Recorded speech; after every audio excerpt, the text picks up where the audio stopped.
Hello friends and welcome to Zonadiscgolf. Okay, we continue our journey understanding the flight of a disc, and we're gonna begin with the second of the four flight numbers, which is the glide. Again, the first notion we should have is that it should not be called glide, it should be called lift, because the disc is able to fly, is able to elevate from the ground because of that lift. So the correct term for me would be lift more than glide. Okay, why does a disc or a plane or an airfoil flight? It's all based on a principle called the Bernoulli principle, which states that when a fluid is moving, its velocity and its pressure are inversely proportional. So if the fluid is moving fast, its pressure is low. And if the fluid is moving slow, its pressure is high. Why this Bernoulli effect and how does it affect to our flight? Let's imagine that you are on the mountains and there is a beautiful river and there is a big rock in the middle of the river, and this rock has a side that it's quite straight and the other side is quite rounded. Okay, so there is a longer path to go this way. Let's suppose that two drops of water or two dead leaves from the trees arrive at the same moment at the beginning of the rock, and one of them gets the straight route and the other one gets the longer rounded route. Which of them do you think that will arrive the sooner to the other end of the rock? So it's tempting to say that the one that goes to the shortest path, of course, but actually they arrive at the same time. Why is it? Imagine that the leaf that gets the straightest path arrives in 10 seconds, and after 10 seconds the other leaf is still 10 centimeters away to arrive to the other side of the rock. What would happen on those 10 centimeters? Because the water that was there has already gone downwards to the river, so the level of the water will drop. And what happens if the water level goes down? The rest of the water wants to fill that space, of course, because the water wants to go as low as possible. So it automatically accelerates the speed of the water in this area to fill this vacuum, no? So that happens all the time automatically. So the two leaves arrive always on the same time. So if you have a longer path, the water will automatically accelerate to get to the other side of the rock at the same time.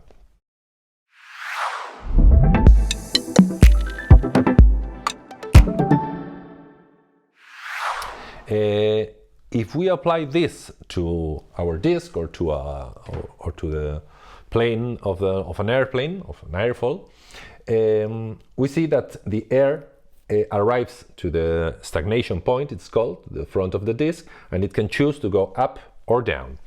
If it goes up, this route is slightly rounded, so it's slightly longer, and this one is a more straight route.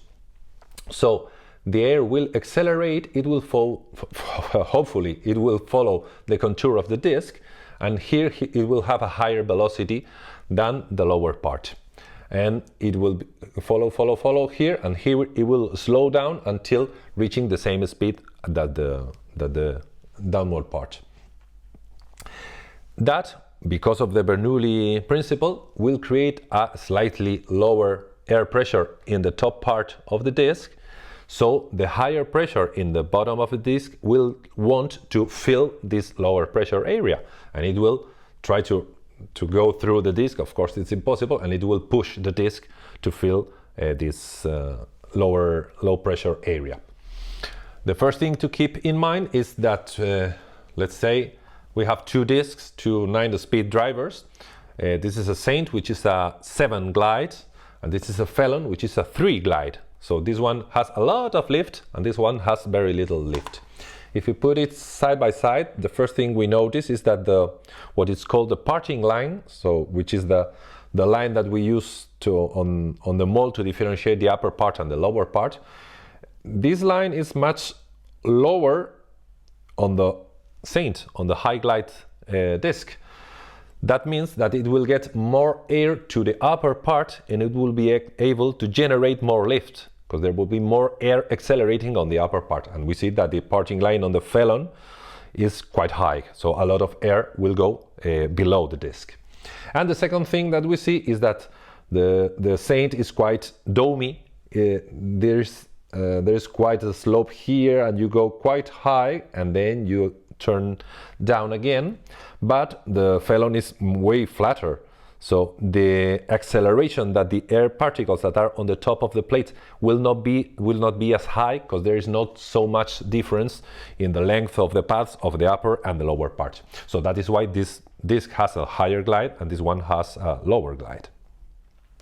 Okay, and how strong is this force? Well, we are fortunate because the air force formula is always the same. We just adapt it to every one of the axes. The aerodynamic lift force is equal to 1/2, just a number, times the air density, the letter phi, remember. So if the air is thicker, all the forces are stronger, times velocity squared. Remember that it's the air velocity, not the ground velocity. If we double the speed, we make 4 times bigger the aerodynamic lift in this case. So it's very important at the beginning of the flight. Times the reference area.